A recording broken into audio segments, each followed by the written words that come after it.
nous allons faire un point de situation. C'est important avant de partir en vacances, de se dire, où est-ce qu'on en est. Alors les thèmes qu'on va aborder, sont les suivants.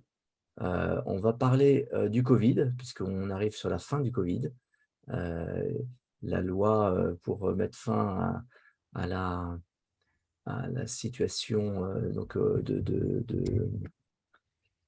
à la situation d'état d'urgence sanitaire, a été passée. On va parler de l'Ukraine, on va parler des points chauds du globe et puis on va essayer de mettre l'attention sur quelques points pour la rentrée. Alors le covid, de quoi s'agit-il? Il s'agit d'établir qu'on est face à une maladie, qui a tué assez peu de personnes, qui a pas d'effet sur la population. Je sais que c'est surprenant, mais c'est ce qu'on peut constater. En revanche, il y a un truc qu'on n'est pas dont on n'est pas trop au courant, c'est qu'il est possible que les politiques publiques aient été à l'origine, du chaos, aient été à l'origine d'un certain nombre de morts éventuellement. Et je vais vous parler de ça. On va parler des vaccins qui ont eu comme un effet négatif sur le fait qu'on a bloqué des soins, qui fonctionnaient pour éviter, de bloquer le vaccin. On va parler des leçons que la nouvelle loi, celle que j'évoquais en arrivant, a eues et on va, se dire que dans cette crise, on a vu un casting intéressant et voilà. En conclusion, de toute façon, de cette histoire de covid, c'est, la peur est mauvaise conseillère. Je pense qu'on peut tous être d'accord sur cette conclusion, n'est-ce pas? Voilà. Alors, peu de décès. Alors, il y a un article de l'INSEE, de janvier 21 et puis un autre de mars. Donc c'est un article que vous voyez là, qui vous dit qu'il y a eu une hausse des décès inédite depuis 70 ans. Alors, bon, bah, qu'est-ce que je raconte moi à dire que, contrairement à l'INSEE qu'il y a eu peu de décès? Eh ben, en fait, cet article est une fraude. C'est une fraude, et c'est, même, assez étonnant, que l'INSEE se soit fourvoyé comme ça. En effet, ils annoncent qu'il y a 9 de croissance depuis 2019, en sachant pertinemment que, 2019 est une année très, très faible, et donc comparer une année très, très faible avec, l'année, en cours, n'est pas une façon de prouver qu'on a eu, une augmentation de la mortalité.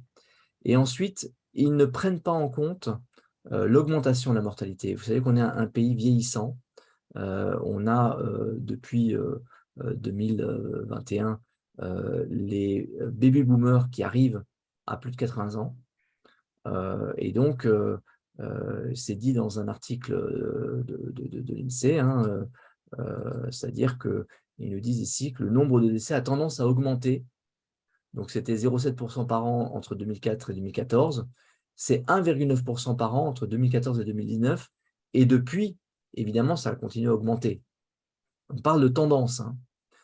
Ça veut dire qu'on devrait normalement, regarder les chiffres en y incluant la tendance. Donc, ben, je l'ai fait. Donc, et je l'ai fait, il y a longtemps puisque, c'était Eugénie qui m'avait aidé à faire ça en en 2020. Et vous voyez, une première colonne, ce sont les chiffres, bruts. Donc quand vous regardez ça, vous dites: «Ah bah, 658 000 morts, contre 593 000 en 2015 et ça ne cesse d'augmenter». On est effectivement l'année la plus, mortelle. Maintenant, si on applique à chacune de ces années le fait qu'il y a 1,9 de croissance, et ben, on se retrouve avec un 598 000 contre un 593 000 en 2015. Donc rien de signifiant. Vous voyez ici les écarts types, c'est-à-dire qu'un écart type de la moyenne, c'est 595 000 morts, on est à 598 000. Bon, voilà, on a un écart type de la moyenne. Et d'ailleurs, je n'ai pas mis un écart type en dessous de la moyenne, mais si je l'avais mis, vous verriez que 2019 était à un écart type en dessous de la moyenne. Alors si on met ça sur des petits graphiques, vous avez deux graphes, un qui est en clair, qui dit voilà ce qu'est voilà ce qu'est les chiffres bruts, mais avec la tendance à 1,9 de croissance. Vous voyez que c'est pas, on est toujours autour de la tendance. Et quand on aplatit la tendance, c'est donc la deuxième colonne que j'ai faite, ben, vous voyez qu'on avait une année 2015 qui était assez importante, 16-17 qui sont à la moyenne, 18 en dessous, 19-13 en dessous. un écart type. 2020, un écart type au-dessus. Ça, c'est un travail d'amateur, hein. Moi, je fais ça, je suis un financier, hein. Je sais appliquer une tendance sur des cours de bourse, etc. Mais si vous voulez le vrai travail, vous allez voir le travail qu'a fait Pierre dans Décoder l'écho. Et vous voyez que ça, c'est ce qu'on doit faire normalement quand on compare des années les unes avec les autres, c'est-à-dire des décès annuels standardisés. On reprend classe d'âge par classe d'âge qu'on est supposé attendre comme mortalité. Et on voit que 2020, comme je vous l'avais dit, est au niveau de 2015, mais on est très, très, très, très en dessous de ce qu'on a pu avoir dans les années 2000 d'une manière générale. Et on peut aussi se dire qu'on a cette baisse tendancielle de la mortalité qui arrive à la fin, parce que maintenant, on a peut-être atteint la fin du gain en espérance de vie, parce qu'on n'a rien fait de particulier qui permette de penser qu'on va être meilleur chaque année. Donc, on a une espérance de vie qui est peut-être en train de se stabiliser depuis le milieu des années 2010, depuis 2014-2015, et que voilà, depuis cette année-là, on va avoir des chiffres qui vont en standardisé être comme ça, mais en réalité supérieurs puisqu'on a un vieillissement. Donc, si on fait la prise en compte de l'augmentation de la mortalité et de la vieillissement de la population, on voit qu'il n'y a pas de surmortalité. Alors, vous allez me dire, bien sûr, parce que je vous connais, vous êtes des petits malins, que c'est sans doute grâce aux mesures gouvernementales.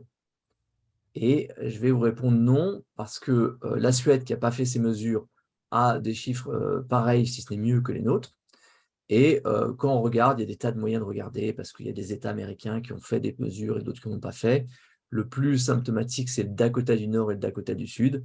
Regardez les chiffres de mortalité, les chiffres de contamination, Dakota du Nord, Dakota du Sud. Vous ne voyez pas de différence, alors que je peux vous assurer sur le terrain, il y en avait une. Alors ça, c'est un premier sujet. Mais je pense que c'est important d'avoir ça en tête parce que, oui, on a des chiffres qui sont différents de ce qu'on attend, et pour autant, ce sont les chiffres.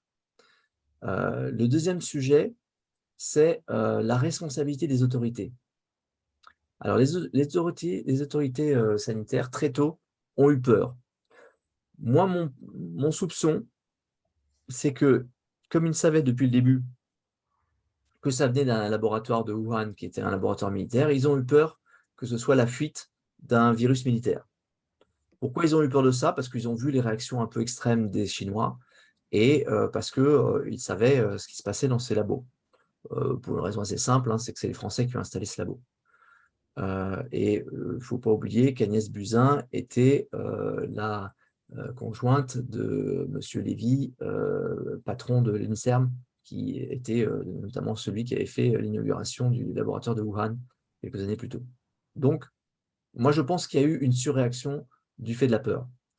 Et on a décidé de fermer le pays malgré le Diamond Princess. Alors, qu'est-ce que le Diamond Princess? C'est un bateau de croisière. Un bateau de croisière qui fait des allers-retours entre la Chine et le Japon. Et le 20 janvier, ils embarquent le K0. Il a 80 ans, il a le Covid, et il va débarquer le 25 à Hong Kong, et le 1er février, il va se révéler être positif. Le 4 février, sur le bateau, 10 passagers malades du Covid.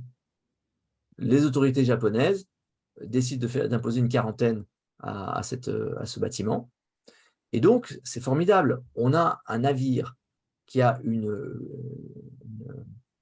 un niveau de confinement énorme, hein, puisqu'en fait, il y a une densité qui est 4 fois la ville de Hong Kong. Donc, ça permet c'est une bonne boîte de pétri, quoi. C'est un bon terrain d'expérimentation.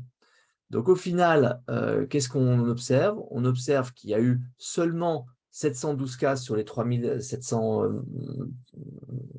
passagers et membres d'équipage à bord qui ont été testés positifs. Donc, ce n'est pas beaucoup.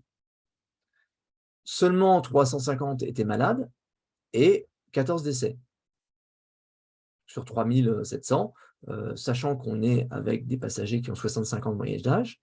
On avait donc à fin février tous les éléments pour dire c'est pas grave. Mais on a malgré tout fermé le pays. Et c'était, je vous rappelle, le pays, on l'a fermé au 18 mars, c'est-à-dire longtemps après les résultats du Diamond Princess. Donc c'est il y a une responsabilité à ce niveau-là de la part des autorités. Mais ce n'est pas le plus important. Le plus important, c'est qu'on a constaté une surmortalité mars-avril 2020 qui ne s'est pas révélée sur l'année. Donc il y a quelque chose qui s'est passé en mars-avril 2020 qui ne se révèle pas après. Donc ce qu'on dit, c'est que c'est des gens qui sont morts quelques mois plus tôt que ce qu'ils auraient dû faire. Et on peut se dire aussi que c'est dans des conditions qui sont très différentes. C'est dans des conditions où ils ne pouvaient pas voir leurs proches, où ils n'avaient pas le droit à un enterrement décent à la fin. Enfin, donc, il y a eu un sujet. Alors, le sujet, il est de quel ordre? On a observé une baisse du nombre de gens qui se retrouvaient aux urgences. Les gens sont moins allés aux urgences. Le résultat, 6 000 décès à domicile en plus. C'est exactement ceux qui ne sont pas allés aux urgences. Des AVC, des infarctus, qui normalement seraient allés à l'hôpital, auraient été en général sauvés, peut-être seraient morts quelques mois plus tard, mais en tout cas, on a un sujet là. Il y a un autre sujet, c'est que parmi les morts en surplus à l'hôpital, il y en a 6 000 qui peuvent être attribués au fait qu'ils sont arrivés trop tard à l'hôpital. En fait, la moitié des décès à l'hôpital sont des gens qui sont décédés dans les 3 jours de leur entrée. Vraiment, ils sont arrivés au bout de leur vie à l'hôpital. Et d'ailleurs, vous vous souvenez qu'à l'époque, les gens restaient très longtemps et encombraient les services de réanimation. C'est probablement pour la même raison. Ils arrivaient trop tard à l'hôpital. On ne les soignait pas. Plus grave, et là, on parle de quelque chose qui va probablement être un scandale pour les prochaines années, quelque chose d'équivalent et même supérieur au scandale du sang contaminé, pour ceux qui s'en souviennent, les décès Rivotril. Alors, qu'est-ce que c'est que ça? Il y a un décret gouvernemental qui est passé en fin mars qui permettait aux médecins et dans les hôpitaux et dans les maisons les maisons MAPAD, les maisons de retraite médicalisées, qui autorisait d'utiliser le Rivotril dans les cas du Covid. Ça veut dire quoi? Ça veut dire qu'on donnait l'autorisation d'utiliser un médicament dont la contre-indication est la détresse respiratoire, de manière à permettre aux petits vieux de mourir sans souffrance. Certaines régions l'ont fait, et ça se voit. Il y a des États américains qui l'ont fait, et c'est la raison pour laquelle on a un décret sur le Rivotril, c'est que c'est une substitution à une drogue qu'on utilisait d'habitude et qui était en rupture du fait de la surconsommation américaine. Et pour ceux qui écoutent le professeur Raoult, il a fait une dénonciation assez subtile, c'est-à-dire qu'il a dit à plusieurs reprises, moi je constate une surmortalité, notamment en région parisienne, qu'on ne retrouve pas dans les autres régions, il faudra qu'on se pose la question du pourquoi. Si vous voulez tout le détail de ça, vous allez sur la chaîne Décoder l'écho et vous allez avoir Pierre qui va vous expliquer exactement en quoi on a des éléments qui montrent qu'il y a eu un problème. Je ne vais pas vous passer la vidéo, mais vous avez l'endroit où vous pouvez trouver ça. Les vaccins, on sait maintenant qu'ils sont inefficaces. Ils sont efficaces pour la transmission. On a cru un instant que ça allait empêcher la transmission. On a pu voir qu'il y a autant de malades maintenant que 90% de la population est vaccinée. Donc, il n'y a pas d'efficacité là-dessus. On pensait qu'il y avait une efficacité pour l'infection. Hein, c'était les fameux 95% de protection pour les gens vaccinés par rapport aux non vaccinés. Je vous rappelle, je pense que j'en avais déjà parlé, que l'étude de Pfizer là-dessus était une étude, c'était des résultats préalables, après 2 mois. Hein, on ne fait pas une étude en 2 mois. Et cette étude préalable montrait 95% d'amélioration, mais c'était sur des chiffres très faibles, c'est-à-dire qu'on passait de 0,08 de contamination à 0,01. Et c'est une étude qui, bien sûr, éliminait les gens qui avaient été malades dans les 15 jours suivant leur injection. Pourquoi? Ah, parce que vous comprenez, il faut du temps pour. Ce que disait pas l'étude, c'est les gens dans les 15 jours, est-ce qu'ils avaient plus d'infections que la population non vaccinée? Parce que ce ne serait pas normal qu'ayant une vaccination, on ait une surprobabilité d'être infecté. Il y a quelqu'un qui raconte ça de manière assez marrante. Il dit, imaginez que vous êtes dans une tranchée avec des bombardements. Bon, vous êtes relativement protégé dans la tranchée. Mais il y a un truc qui protège plus, c'est le bunker qui est à côté. C'est juste que pour aller dans le bunker, il faut courir vite, vite, vite à découvert pendant un moment et on a un risque plus important. Ça ressemble un petit peu à ça. Quant aux fameuses formes graves, il n'y a aucune étude qui permet de montrer que ça a un effet sur les formes graves. Donc, c'est une croyance de la part de ceux qui défendent les vaccins. Alors, quel est le problème des vaccins? C'est que ça apparaît comme une baguette magique. Ça a été la solution. Ça y est, les vaccins arrivent, c'est formidable. Mais du coup, on a tout fait pour empêcher les fausses solutions de bloquer la vraie solution. C'est-à-dire que pour que les vaccins puissent arriver vite sur le marché, il fallait qu'on soit dans des protocoles compassionnels, des protocoles qui n'existent que si on n'a pas de solution alternative pour soigner. Donc, tant qu'on ne reconnaît pas une solution alternative pour soigner, on peut envisager un vaccin encore incomplet dans ses études. Comme je vous l'ai dit, les études sur le vaccin, celles qui ont été publiées au bout de 2 mois. Et 2 mois plus tard, on s'apercevait que 95% du groupe témoin, le groupe qui n'a pas eu le vaccin, avait été vacciné parce que vous comprenez, c'est tellement efficace qu'on ne peut pas se permettre de les laisser en danger comme ça. Donc, on a détruit en fait les résultats de l'étude. Est-ce que c'est exprès ou est-ce que c'est de manière éthique? Je ne sais pas le dire. Mais en tout cas, aujourd'hui, on n'a pas d'études vraiment sérieuses sur le vaccin. On n'a pas l'étude qui est normalement l'étude de Pfizer qui dit j'ai 20 000 personnes qui sont vaccinées, 20 000 qui ne sont pas vaccinées et on va voir ce que ça donne. Cette étude-là n'existe plus. Elle a fini d'exister 4 mois après le début de l'étude. Enfin, moins de 4 mois. Alors, qu'est-ce que ça a eu comme effet? Ça a eu comme effet le fait de tabler sur cette baguette magique et de bloquer les fausses solutions.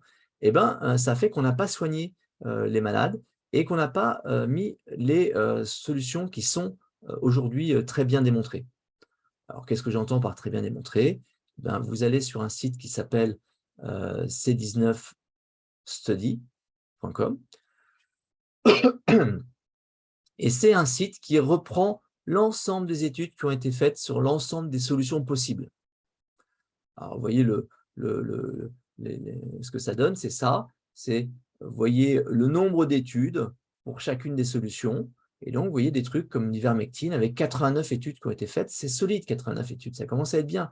Et ça dit, regardez, ça, c'est quand on est de ce côté de la ligne, c'est que c'est un effet favorable. Quand on est dans l'autre côté, c'est pas favorable. Ben, vous voyez, tous ces points-là sont favorables, c'est-à-dire qu'ils améliorent entre 4 et 25%, entre 4 fois et 25%, les chances d'avoir, selon les cas, des passages à l'hôpital. Donc, il y a un nombre considérable de solutions qui existent et quand vous en parlez autour de vous, les gens vous disent: «Non, c'est pas vrai, ça n'existe pas». Pourquoi? Parce que le jour où un État reconnaît, le jour où les États occidentaux reconnaissent que ces solutions sont, valables, à ce moment-là, on devra arrêter l'autorisation temporaire du vaccin. Donc parmi les choses très efficaces et avec beaucoup d'études, ivermectine, après vous voyez, des tas d'études sur, la colchicine, sur la vitamine D, 85 études. Ça donne un effet, qui est de l'ordre de 50%, donc on divise par 2 les chances d'aller à l'hôpital et ça coûte 1 $. Et souvent, moins ça coûte cher et moins on en parle. L'hydroxychloroquine qui a fait tant de débats, a un effet positif. Voilà. Bref, tout ça pour dire que la conclusion principale que je retiens de cette crise sur cet aspect-là, c'est si ou des proches sont malades et qu'ils commencent à avoir du mal à lutter contre la maladie, si c'est autre chose qu'un gros rhume, faites-vous soigner. Il y a des solutions, mais il faut les utiliser, il faut le faire. Voilà.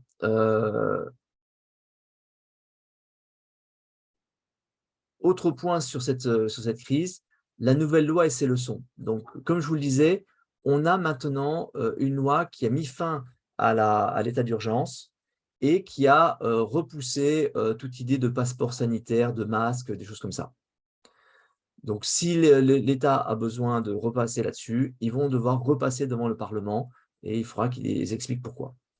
Ils ne peuvent plus le faire par décret, comme ils faisaient jusque-là, par décision unilatérale. Il peut y avoir une remise en place aux frontières, mais c'est seulement dans le cas d'une épidémie grave, donc il faut le déterminer. Et ce qui serait remis en place, ce n'est pas les passeports, mais c'est uniquement des tests pour tout le monde. Donc on redevient dans quelque chose de logique. On peut se dire quand quelqu'un vient d'une zone où il y a un nouveau virus qui a l'air d'être grave, eh ben, on lui demande d'avoir un test avant de revenir en France. Ça peut être un peu plus intelligent. Ce qui est intéressant, c'est de voir dans ces histoires le rôle des différents groupes politiques. Et en fait, on voit des groupes comme le Parti socialiste, notamment au Sénat, qui est très, très, très à fond sur tout ce qui est contrôle sanitaire. Les Républicains en grande partie aussi.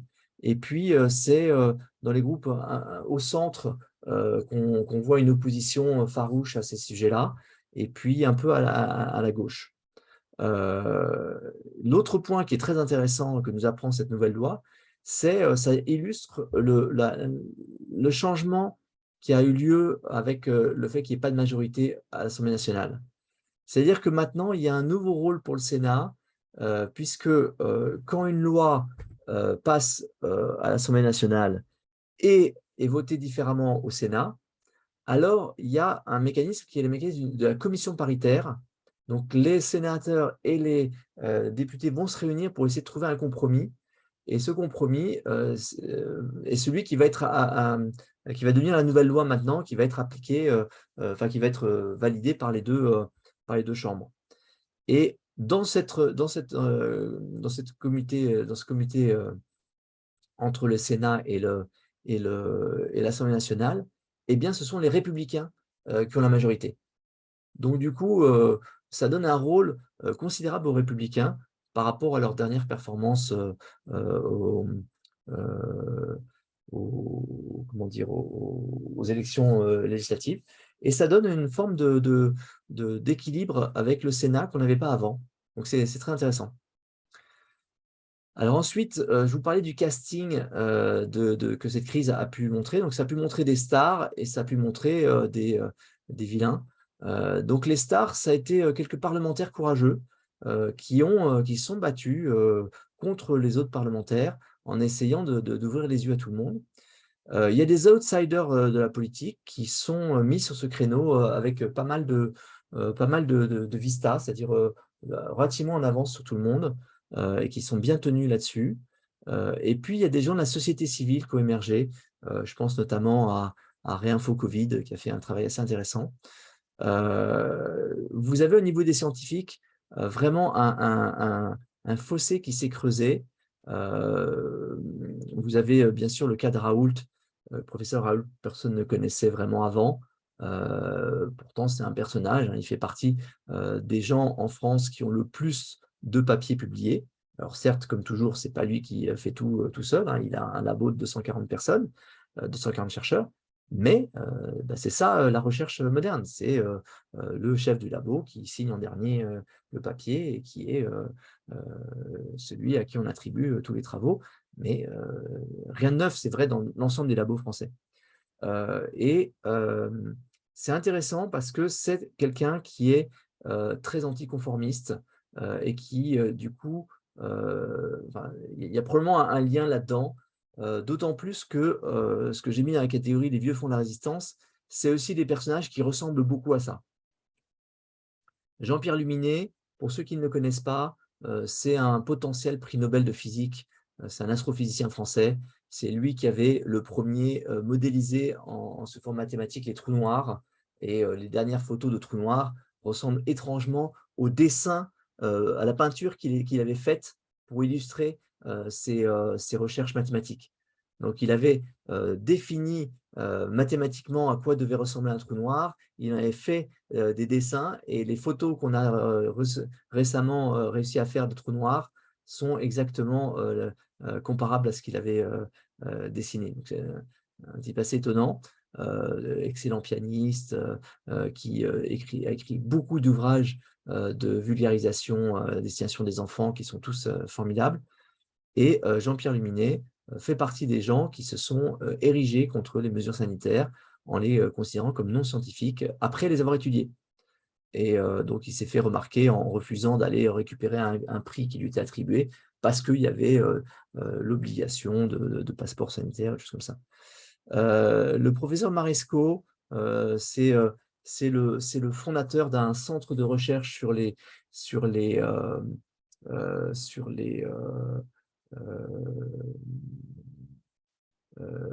chirurgie robotisée, qui est à Strasbourg. C'est assez inconnu à Paris. Dans le monde, c'est très connu. C'est-à-dire que les médecins américains qui viennent faire la spécialisation à l'IRCAM, chez Maresco, ils ont une formation qui est reconnue par le board des chirurgiens américains. Donc, c'est vraiment assez fascinant. Et Maresco a donné son plein soutien à Raoult. Donc, c'est des gens qui se connaissent entre eux, qui se reconnaissent en tant que chercheurs de haut vol et qui se sont opposés à une grosse partie de la caste médicale à côté de ça. Et puis, un certain nombre de médecins outlaw, souvent, c'est des gens qu'on retrouve parmi des trucs un peu foufou, que peuvent être l'homéopathie, etc. Et donc, des gens qui avaient l'habitude d'être pourchassés par l'ordre des médecins et qui, du coup, avaient développé des réflexes sur comment résister à la pression qui était faite sur eux. Ça, c'est les stars. Les vilains, il y a 4 catégories. Il y a les illuminés. C'est les gens qui, depuis toujours, pensent que l'humanité va mourir à cause d'une grande épidémie ou je ne sais quoi. Donc, il y en a un en particulier qui a un rôle très important, qui est le directeur général de la santé, Jérôme Salomon. Il est décrit dans un article du Monde je pense, mois de mai 2021. C'était un moment où on parlait des masques qui avaient été… pourquoi est-ce qu'on n'avait plus de masques alors qu'officiellement on avait dit qu'il en fallait. Et ça décrivait le cabinet de Marisol Touraine auquel appartenait Jérôme Salomon, et en disant qu'il y avait Jérôme Salomon qui était préposé au risque et qui avait, comment dire, qui avait un poster « On va tous mourir » dans son, dans son, dans son bureau, et qui passait son temps à expliquer à tout le monde que, attention, vous ne vous rendez pas compte, un jour il va y avoir une grande pandémie. Et donc, c'est ce garçon-là qui était à la tête de la Direction générale de la santé, qui est la plus importante du ministère de la Santé, et qui, bien sûr, était persuadé qu'il avait eu raison depuis tout ce temps. Regardez la preuve. L'autre illuminé, c'est Neil Ferguson, qui est un chercheur d'Imperial College, ce qui est vraiment une très très mauvaise publicité pour Imperial College. C'est un chercheur qui a fait une publication en expliquant qu'on est à avoir 400 000 morts et 500 000 morts en Angleterre à cause de cette maladie. Sur une espèce de modélisation complètement bancale qui a été réfutée très très vite. Et donc, une semaine après, il a dû admettre que non, il s'était trompé d'un zéro. Ouais, ce sera probablement 40 000 morts en France et 50 000 morts en Angleterre. Pas tout à fait la même chose. Mais il se trouve que c'est un récidiviste. C'est-à-dire que ce même Neil Ferguson avait aussi alerté tout le monde comme quoi le H1N1 en 2009, ça allait être la mort de la vie sur la planète. Donc, c'est assez étonnant de voir que ce gars-là est toujours là et est toujours écouté.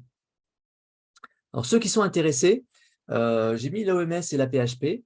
L'OMS parce qu'ils sont payés pour déceler les risques d'épidémie et ils ont modifié la définition de l'épidémie au fur et à mesure du temps pour qu'il y en ait plus. C'est-à-dire que dans la définition de l'épidémie, il faut que ça se retrouve dans plusieurs pays, que ce soit en croissance, mais la question de la dangerosité n'est pas en cause. Ça ne fait plus partie des critères depuis 2009. Et donc, du coup, tout est épidémie. Et là, aujourd'hui, je ne sais pas si vous avez vu, mais il y a une alerte de plus haut niveau qui a été lancée contre la variole du singe. Il y a 1700 cas dans le monde, principalement en Europe. C'est essentiellement autour de la communauté homosexuelle.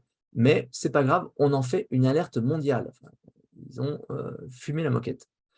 Mais c'est leur mode de survie. C'est comme ça qu'ils reçoivent de l'argent à droite, à gauche pour la santé dans le monde.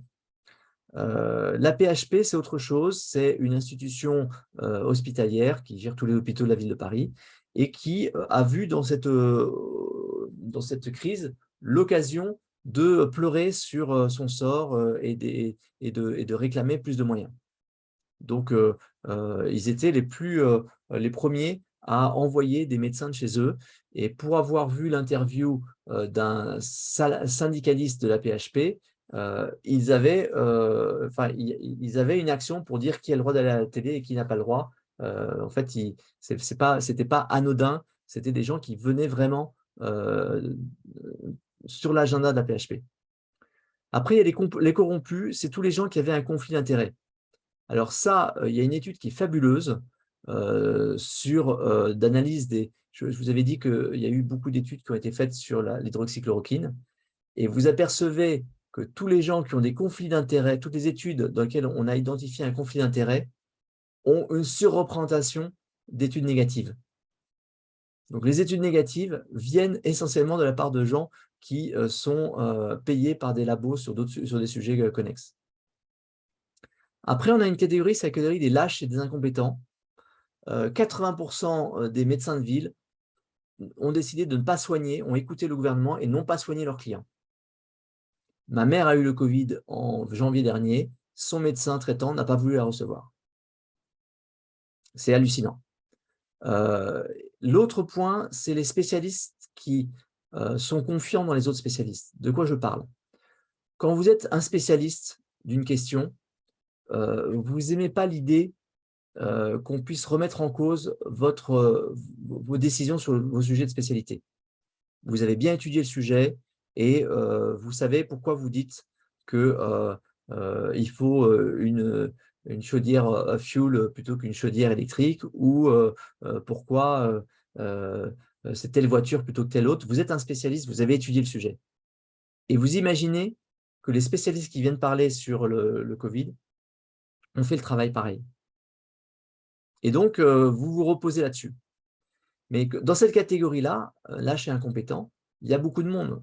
L'article que je vous ai cité avec l'article de l'INSEE, on va le mettre dans quelle catégorie? Ils sont incompétents? Je ne pense pas. Ce que j'ai expliqué, c'était des statistiques de première année. Donc, ils sont plus probablement lâches. Ils ne veulent pas mécontenter le gouvernement. Ou ils ne veulent pas être ceux qui vont apporter des arguments aux ennemis qu'on a mis dans la case complotiste et qui du coup auraient raison et du coup il n'y aurait plus de vaccin, il y aurait plus et hop, et on retournerait dans une situation terrible comme on a vécu. Vous voyez la mécanique? Dernier point sur ce sujet, c'est le rôle de la peur. Donc Raoul Tréteau a dit « Moi, ce dont j'ai peur le plus, c'est la peur ». Et il citait un exemple qui est intéressant, c'est l'exemple de la campagne de France et de l'exode qui a suivi, dans lequel il expliquait que la plupart des gens qui étaient décédés pendant la guerre en France l'avaient été pendant l'exode. Et donc, c'était la peur de l'avancée allemande, etc., qui avait créé plus de dommages que l'avancée allemande elle-même. Voilà. Bon, la question c'est, est-ce que c'est fini? Est-ce qu'on va encore utiliser la peur pour nous faire peur? Vous voyez le cas de la variole du singe. Moi, je pense qu'il y a des gens qui ont trouvé là-dedans des intérêts, donc les médias qui ont trouvé que ça les mettait au centre du jeu, des médecins qui étaient contents d'être interviewés tous les 6 minutes sur un sujet qui intéressait personne avant. Donc, je ne serais pas surpris que ça renaisse régulièrement. Et puis, je pense que malheureusement, et c'est la raison pour laquelle j'insiste régulièrement pour essayer d'expliquer en quoi cette crise n'a pas été une vraie crise, je pense que le danger, c'est qu'on nous la ressorte dans 5 ans, quand il y aura une nouvelle pandémie qui apparaîtra, et qu'on utilise les recettes toutes faites qu'on a utilisées, le confinement, les masques et les vaccins, des choses qui n'ont pas été utiles, qui ont été même au contraire un gros problème économique et social, et qu'on l'utilise parce que, regardez, ça a marché la dernière fois. Donc, c'est important de dire que ça n'a pas marché pour qu'on ait des chances de passer à côté la prochaine fois. Voilà, voilà. Alors, l'Ukraine. L'Ukraine, il y a 3 points dont sur lesquels je voulais vous communiquer. Le premier, c'est que la France aurait pu éviter cette guerre. Donc, la France a une responsabilité là-dedans. Que les médias sont vraiment dans un 2 poids 2 mesures qui est quand même assez fascinant et qui ne jouent pas leur rôle de médias. Et que l'action occidentale est dangereuse pour l'Ukraine et pour l'Occident. Alors, premier point, on est dans une guerre qui existe depuis 8 ans. Ça a commencé avec le coup d'État de 2014. Donc, en 2014, il y a eu un coup d'État et un président qui a été destitué en dépit de toute constitution. Ce n'était pas un gars particulièrement pro-russe, hein, mais manifestement, il ne plaisait pas. Et le rôle des États-Unis dans ce coup d'État est très clair. Il y a un documentaire fait par Oliver Stone qui est fascinant sur ce sujet. Donc, regardez sur YouTube, vous allez trouver ça, c'est assez étonnant. Oliver Stone qui dit moi, je trouvais que la révolution de Maïdan, c'était vachement sympa, etc. Et quand j'ai commencé à creuser, je me suis aperçu qu'en fait, c'était un truc avec des gens qui constamment allaient à l'ambassade américaine prendre leurs consignes, et avec des gros bras qui étaient essentiellement des gens qui venaient des partis nazis. Donc, il fait un constat et il montre tous les preuves qu'il a accumulées là-dessus. C'est du Oliver Stone, donc c'est du bon niveau. Et en fait, avant l'intervention russe, c'était assez courant, les gens savaient ça, que l'Ukraine, c'est quand même un peu bizarre. Alors, cette guerre a amené en fait un accord, enfin 2 accords, mais le principal c'est Minsk 2, donc d'accord signé à Minsk, qui est la capitale de la Biélorussie, et qui était un accord entre l'Ukraine et les rebelles, avec des signatures pour valider l'accord de la France, de l'Allemagne et de la Russie, une validation par le Conseil de sécurité de l'ONU, donc vraiment un accord sérieux, et cet accord n'a pas été respecté. Alors, chacun va dire que c'est l'autre, etc. Mais il y a quand même des éléments qui pouvaient être respectés par l'Ukraine sans que ça coûte quoi que ce soit. Un cessez-le-feu, c'est toujours difficile de respecter un cessez-le-feu quand l'autre cherche à déclencher des trucs. Mais en revanche, changer sa constitution pour garantir les droits des russophones, c'est un truc facile. Et ça, l'Ukraine n'a jamais voulu le faire.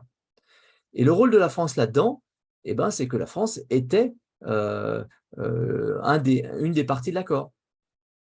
Et la position de la France, on la voit quand on a une interview, quand on a un film de Macron en train de parler à Poutine, en le tutoyant bien sûr, et de lui expliquer que finalement, les accords de Minsk, ce n'est pas un truc sérieux parce que en face, c'est les rebelles, donc ce n'est pas des gens qui sont démocratiquement élus. Enfin, c'est fascinant. Dans le même temps, il était en train d'exécuter les accords de Nouméa en demandant aux Néo-Calédoniens de voter une 3e fois pour savoir s'ils voulaient quitter la France ou pas. Les accords de Nouméa, ça a été signé avec les rebelles du Front Kanak, pas des gens qui sont particulièrement élus, etc. Donc, c'est assez étonnant, mais manifestement, la diplomatie française, au lieu d'utiliser son ascendance sur l'Ukraine pour dire, écoutez, ça ne se fait pas de chercher à imposer une langue à tout le reste de sa population. Et ce n'est pas seulement les russophones, hein, vous avez aussi des magérophones, des gens qui parlent hongrois, vous en avez d'autres qui parlent roumain. Enfin, il y a des minorités autour de l'Ukraine parce que c'est un pays dont la plupart dont une partie des terres ont été apportées par Staline au fur et à mesure des guerres. Donc voilà une guerre qui aurait dû être évitée et qui ne l'a pas été, et la France a un vrai rôle là-dedans. Et on n'en parle pas beaucoup dans les médias. Ensuite, quand je vous dis qu'il y a deux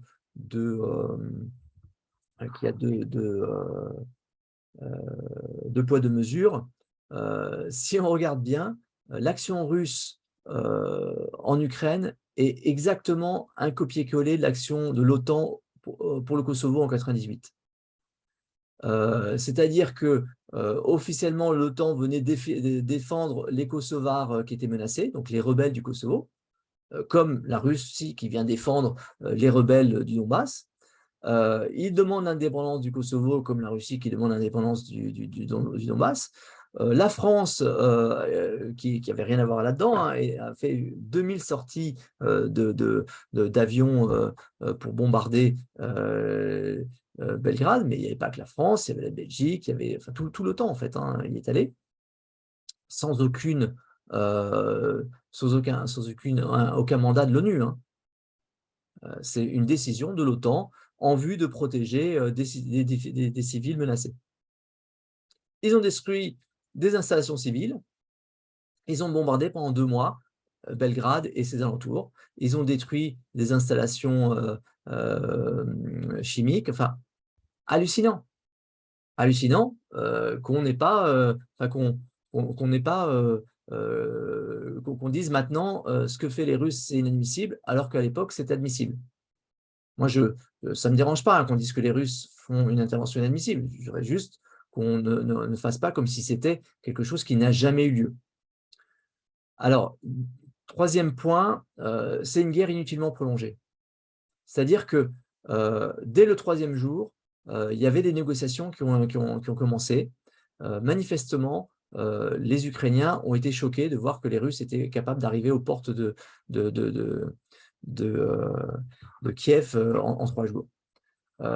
Et en fait, le rôle de l'Europe là-dedans et des États-Unis pour annoncer qu'ils allaient envoyer de l'argent et des armes, à condition que les Ukrainiens se battent, c'est un rôle qui est assez coupable. Surtout que, quand on regarde la guerre aujourd'hui, il y a à peu près 500 morts et blessés par jour du côté ukrainien. Les Russes envoient 20 fois plus d'obus que les Ukrainiens chaque jour. Ils envoient 20 000 obus par jour. C'est énorme. Ça veut dire que les Ukrainiens sont noyés, qu'ils n'ont aucun espoir de gagner quoi que ce soit. Donc, on est en train de sacrifier la jeunesse ukrainienne pour un résultat qui sera nul. Les Américains, quand ils livrent des obus, c'est 36 000 obus en 1 mois, c'est-à-dire la consommation d'1 jour et demi des Russes. Comment vous voulez que ça serve à quelque chose? Et on a fait des estimations sur ce que les Russes avaient encore comme munitions, et on pense qu'ils peuvent, à ce rythme-là, tenir 1 an et demi. Donc, ça n'a pas de sens. Et tout ce qu'on fait pour prolonger et pour ne pas pousser les Ukrainiens à la négociation est des morts de jeunes Ukrainiens et moins jeunes, sans aucun espoir de quoi que ce soit. C'est vraiment complètement fou. Et il y a le président mexicain qui a dit finalement, les Américains se battront contre la Russie jusqu'au dernier Ukrainien. C'est une guerre par proxy, on est en train d'envoyer la chair à canon ukrainienne. Dernier point, c'est très coûteux pour l'Occident, parce que vous voyez la crise de l'énergie, mais on va en parler plus tard. Il y a des tas de dérivés du gaz qu'on sous-estime. Les fertilisants sont faits à partir de gaz. Le diesel, il y a besoin de gaz pour ça. Il y a des composants essentiels dans la Russie est un gros producteur, l'uranium, des tas de composants qui servent pour les batteries, des terres rares, etc. Et puis, il y a des entreprises occidentales qui ont dû partir de Russie, la SocGen, Renault. Alors en général, ils se sont arrangés pour que ça soit pour que ce soit compensé d'une manière ou d'une autre, mais bon, c'est pas une façon de se mettre dans des bonnes dispositions. Voilà sur ce sujet. Sur les points chauds du globe, on a des choses là qui sont un peu chaudes actuellement. Il y a le conflit Chine-USA qui se déroule tranquillement sous nos yeux. Il y a Sri Lanka qu'on a vu voir passer. Et puis moi, je ferai quand même attention à ce qui se passe entre le Maroc et l'Algérie, parce que s'il y a un conflit, ben, ça va avoir un impact sur nous. Parce qu'on va avoir des gens qui vont se taper dans la rue au prétexte qu'ils sont marocains ou algériens. Pour faire rapide, la Chine, il y a Taïwan, il y a la ceinture du Pacifique, il y a les conflits de la mer de Chine, il y a une forme de renfermement chinois, et puis il y a un rôle de déstabilisation des Américains qui est assez étonnant. Si vous regardez la Chine, vous avez un petit pays à l'extérieur qui pour certains est un pays indépendant, mais qui pour eux-mêmes ne se considère pas comme un pays indépendant. Eux, ils se considèrent qu'ils sont la République de Chine et que tout le reste du pays est en rébellion. Et la Chine considère qu'elle est la République de Chine et que cette petite territoire est en rébellion. Donc, c'est un peu comparable. Comment dire, on s'attend à ce que la Chine attaque Taïwan maintenant qu'on a vu que la Russie avait le droit d'attaquer l'Ukraine. Il y a quand même des différences. La différence, c'est qu'il y a un 200 km de mer entre les deux. Mais c'est un sujet avec à Taïwan des 75% de la production de composants électroniques qui se retrouvent, enfin de microprocesseurs qui est là-dedans. Il y a une grosse vulnérabilité du monde occidental à ce que Taïwan soit en guerre et soit détruit. Aujourd'hui, il y a des exercices à Taïwan comme chaque année pour le cas où il soit envahi. Il y a régulièrement des avions chinois qui passent dans l'espace aérien taïwanais pour montrer qu'ils n'ont pas peur. Donc c'est vraiment un point assez chaud, même si c'est un point assez connu. Alors ce qu'il faut comprendre, c'est que dans l'esprit des Américains, Taïwan fait partie de la première ligne de containment des Chinois. C'est-à-dire, ils disent, voilà, il y a des îles là, dont Taïwan, dont les Philippines, dont l'Indonésie et la Malaisie. Et ces zones-là sont des zones qui permettent de contenir la Chine, un peu comme ils voulaient faire le containment de l'URSS à l'époque. Et puis, il y a une deuxième ligne avec un chapelet d'îles aussi. Et ce qui est intéressant, c'est, vous regardez dans l'actualité, il y a la Chine qui va draguer les Mariannes, Guam, la Micronésie, etc., pour essayer d'obtenir des accords avec eux, et les Américains sont fous furieux. Le dernier point là-dessus, c'est la mer de Chine du Sud. Donc, vous voyez, entre Taïwan et le Vietnam, là, c'est des zones qui sont revendiquées à la fois par le Vietnam, la Chine, les Philippines, la Malaisie, l'Indonésie. C'est des eaux qui sont probablement riches en hydrocarbures, et il y a des îlots qui sont fortifiés par la Chine pour essayer de montrer que, regardez, mais ma zone économique, elle est là, etc. Il y a eu des arbitrages internationaux qui ont eu l'air de montrer que la Chine ne peut pas, doit admettre que c'est les Philippines, que c'est le Vietnam, etc. Mais c'est un sujet de forte tension. Là, actuellement, il y a un porte-avions américain, le Ronald Reagan, qui s'y balade. Et la Chine, du coup, a lancé une série de manœuvres dans la zone. On est dans un moment de tension important. On ne s'en rend pas forcément compte parce que ça n'est pas trop évoqué dans les médias, mais c'est un sujet. Le refermement chinois, Xi Jinping est au pouvoir depuis plus de 10 ans. Les gens qui vivent là-bas ont noté qu'il y avait un vrai changement d'ambiance, que c'est beaucoup moins favorable aux étrangers. Notamment, il y a un truc qui est assez étonnant, c'est l'enseignement de l'anglais est en train de reculer. Et c'est vu par beaucoup comme étant une espèce de d'allergie un peu viscérale qu'ont les Chinois à la culture étrangère et ils se sentent agressés par la culture étrangère. Finalement, ces histoires de guerre culturelle, c'est des choses sur lesquelles il faudrait parler un peu plus dans le détail parce qu'on a à peu près les mêmes réactions en Russie. Alors, ce que les Chinois appellent les déstabilisations américaines, c'est les actions américaines à Hong Kong, chez les Ouïghours, y compris à Taïwan. Les Chinois voient dans ces histoires-là de la déstabilisation par les autorités américaines. Ce n'est pas complètement faux, c'est-à-dire qu'il y a des tas d'associations qui interviennent là-dedans avec de l'argent du département d'État.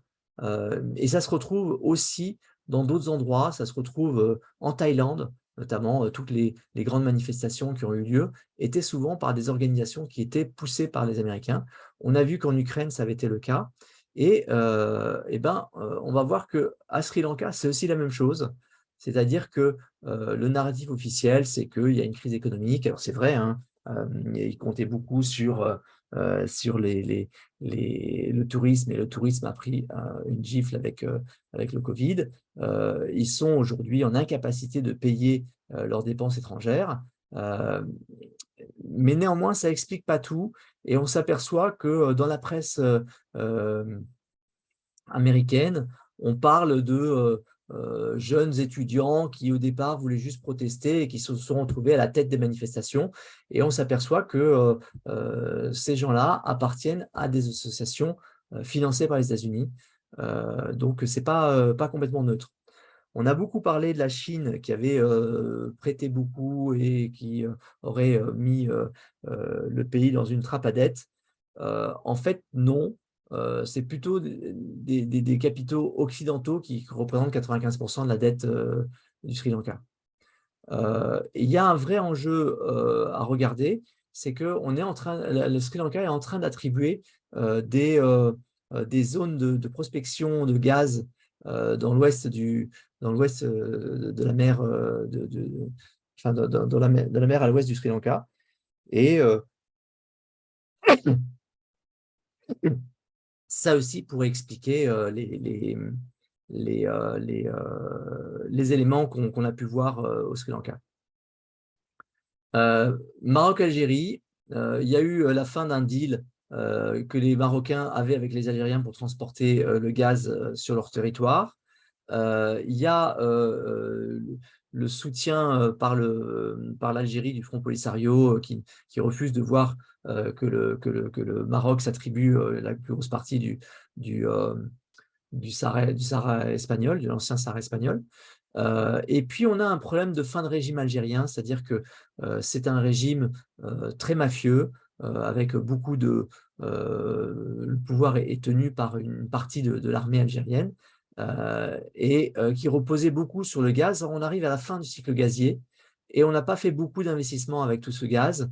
Donc, il n'est pas impossible que le régime algérien, pour se sauver, déclenche une guerre et juste pour que vous compreniez, une partie des canons qu'on a envoyés en Ukraine étaient des canons qu'on devait livrer aux Marocains.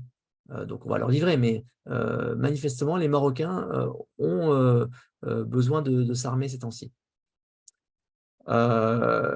Tout ce que ça amène en termes de géopolitique, c'est 2 points. La fin du dollar et les montées des BRICS.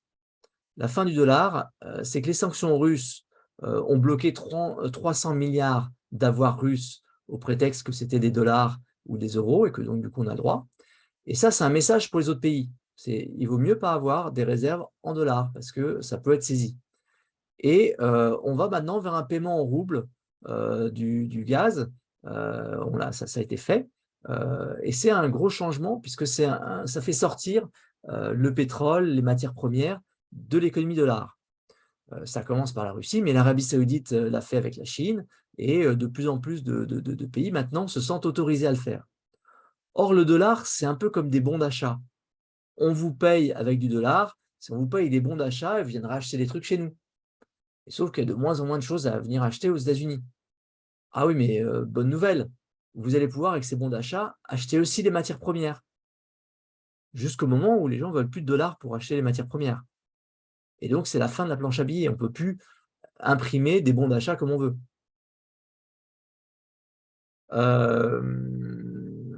Voilà. Et or, la planche à billets, depuis 2008, on a fait x8. Donc, le futur des États-Unis est en jeu. Parce que sans son dollar, il ne peut plus faire la même chose. Les BRICS, c'est Brésil, Russie, Inde, Chine, Afrique du Sud. Au départ, c'est un concept de Goldman Sachs pour dire vous devriez investir dans ces pays-là. Mais maintenant, c'est presque en train de devenir un anti-G7. Donc, c'est intéressant. Voilà. Dernier point rapidement sur les points d'attention pour la rentrée.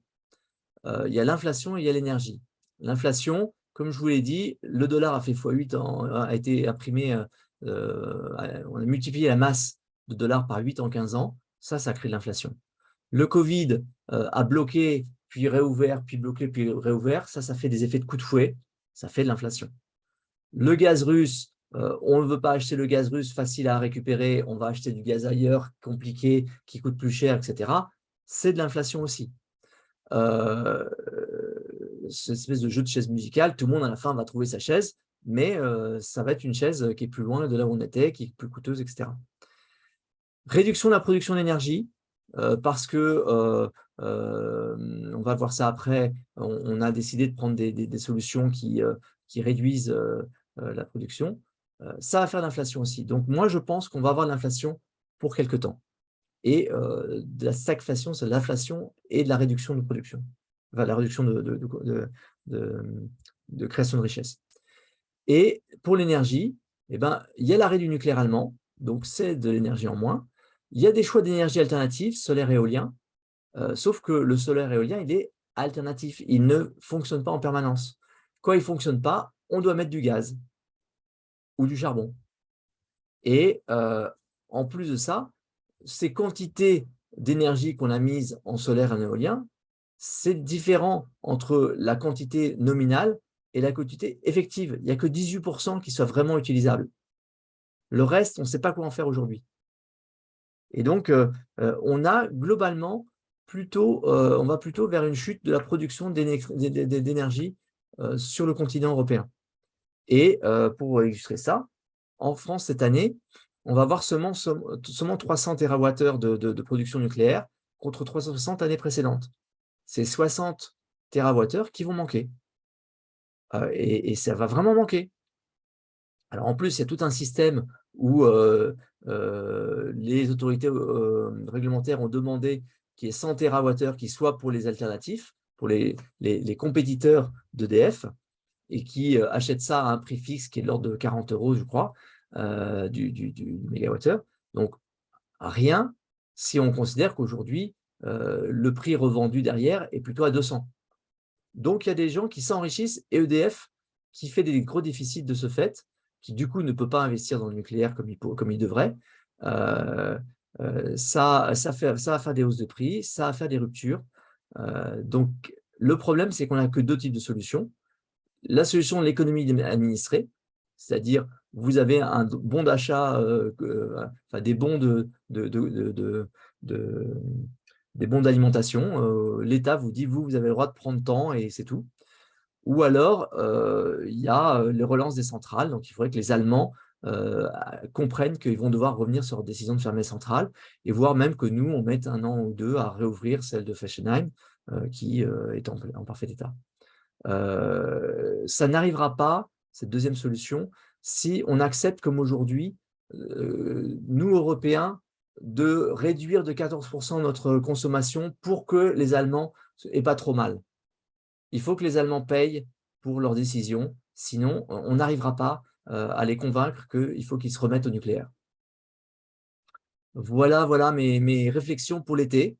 Donc c'est un peu long, mais il faut bien ça parce qu'il y a tout le mois d'août pour réfléchir et on en reparlera à la rentrée.